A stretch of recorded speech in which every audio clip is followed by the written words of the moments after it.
মদিনায় তখন তীব্র খাদ্যাভাব। সাহাবীরা খিদের জ্বালায় কাঁপছেন। কষ্ট সহ্য করতে না পেরে এক সাহাবী তার জামা তুলে দেখালেন।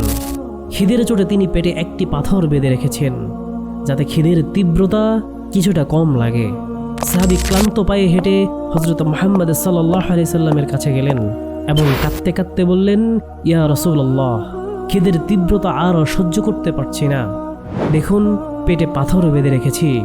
সাহাবী ভেবেছিলেন আল্লাহর রাসূল সাল্লাল্লাহু আলাইহি সাল্লাম হয়তো তাকে কোনো খাবারের ব্যবস্থা করে দেবেন, কিন্তু নবী করিম সাল্লাল্লাহু আলাইহি সাল্লাম মুস্কি হেসে নিজের গায়ের চাদরটি সরালেন।